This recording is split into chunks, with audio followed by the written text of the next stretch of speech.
Good evening and welcome to RFL. I'm Richard French, and thank you so much for joining us for this special presentation. We focus this evening on the Triangle Shirtwaist fire, lessons from the ashes. Well, tomorrow we certainly will be in Charlotte, North Carolina. That, of course, for our live coverage of the Democratic National Convention. But since today is Labor Day, we've decided to take the opportunity to acknowledge the incident that is widely credited with sparking the American labor movement.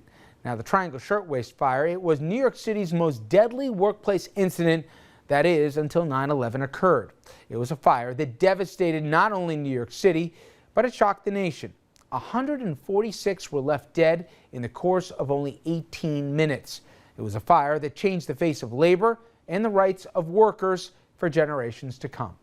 Now, things we take for granted like guaranteed breaks, safe and clean workspaces, they all came out of this tragic incident. The fire, it takes on new significance today, not only because it is Labor Day, but because the rights to collectively bargain have come under assault in ways unseen in recent memory. For example, Wisconsin Governor Scott Walker last year eliminated the collective bargaining rights of public employees. Well, tonight, remember the Triangle Shirtwaist fire, and we also sound a bell of caution about what could happen should we forget the lessons from that fateful day. We are joined now by our senior political correspondent, Andrew Whitman, who filed this report. Andrew? Well, Rich, tonight we're going to go through some of the events of that day and look back at the past century at how things have changed. But we're going to begin with a look back at the conditions that led to the fire. You have to remember, this was a time before women had the right to vote. It was before the Titanic sailed and sank. And it was also a time when sweatshop labor was the driving force behind the garment industry in this city. And tonight, we look at why. Even now, 100 years later, it is hard to grasp. In just 18 minutes, the fast-moving fire took 146 souls. Most women, many just teenagers. Anna Altman, 16. Tilly Kupperschmidt, 16. Yetta Berger, 18. Annie Labette, 16. And their deaths were horrible. Some trapped next to exit doors, others died clinging to the roofs of elevators, and still more jumped 9 or 10 floors, knowing they would likely not survive. The sheer terror these women must have been facing, to choose between burning to death in a building with no protection, no one to help them or save them, or to jump out the window, knowing, because others had jumped before them, that that was it. Such young workers, and primarily female workers, such young women in the flower of their lives, to have their lives cut short in such great numbers is so tragic. A century later, the questions remain fresh. Why did so many people die so quickly? Why were so many women and so many girls put in that position? Why would they choose to work in an environment they knew was unsafe, that they thought could kill them?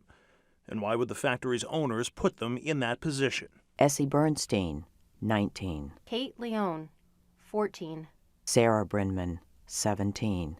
Any attempt to understand the Triangle Fire has to begin with the state of the economy and the garment industry in the 1900s.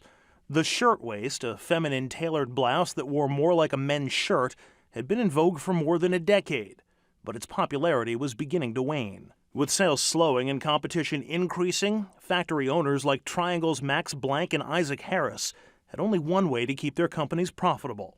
There's not a lot of investment in technology. The raw materials are the raw materials. The designs are the designs. The only way to make a difference in to make the profit is to lower labor costs, hence sweating workers. That meant cheap labor in factories designed for productivity and savings above all. Hundreds of workers crammed into tiny rooms, sewing machines from wall to wall with little space to move, snips of fabric left everywhere, and employees who would work for pennies. It meant 12-hour days, often 6 days a week. In a good day, it might be $1.50 to $2 a day, but workers were charged for electricity that they used, thread, needles, and any damaged documents garments came right out of their salary. And to keep workers from stealing, they were searched before going home, and stairwell doors were kept locked. The emphasis always on the bottom line and not on the workers. It would be impossible to be a manufacturer at that time in that sector of the economy, and to be what we would think of as moral and ethical in your behavior. Despite the factory conditions and low pay, finding workers was easy. Immigration into New York was booming, and for women who had trouble speaking the language or had few skills, the garment industry was a perfect fit. Garment work was an entry-level skill, so anyone could walk into the factory and start out as maybe the person who snipped the threads off the clothing before they went on the truck. There is a ready supply of cheap labor. There are many more people looking for jobs than there are jobs. And those jobs often stayed in the immigrant communities. In the garment business of the 1900s, that meant mostly women from southern Italy and Jews from across Europe.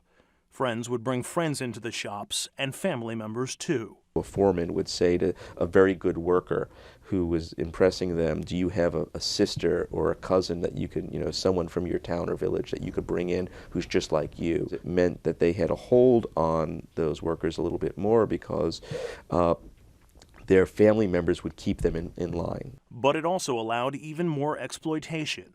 Bosses making passes at the girls, some of whom were as young as 12 or 13. And what could they do? What would you do if saying no meant your whole family would lose their jobs? For years, that's how the garment industry worked. But in September of 1909, a year and a half before the fire, that began to change.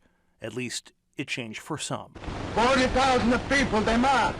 It was known as the Uprising of the 20,000, the largest work movement by women in the nation's history. Garment workers at shops across the city took to the streets demanding better pay, shorter hours, and improved working conditions. The walkout was more or less spontaneous, but striking workers found support in the streets from community activists and from something relatively new, a labor union. And they're met with violence. Shops hired prostitutes to break up the picket line. All the workers and the prostitutes would get arrested. The company would bail out the prostitutes, and no one bailed out the workers. But within 3 months, something unexpected started to happen. The strike began to work. Some of the smaller shops whose profit margins are really not, there, begin to take work and recognize that they can actually leapfrog over the competition if they settle with the union early. And one by one, they did settle, improving work hours and pay and making the factories safer. But again, that was only in the city's smaller shops. There was a fateful exception. Except for one of the biggest shops in New York City, the Triangle Shop, did not settle. It didn't have to economically. And in so many ways, the seeds were sown for something terrible to happen. Our coverage will continue in just a moment. When we return, a look at the fire itself and those 20-odd minutes of horror that changed and ended lives and eventually changed the way that America does business. Our look back continues right after a break.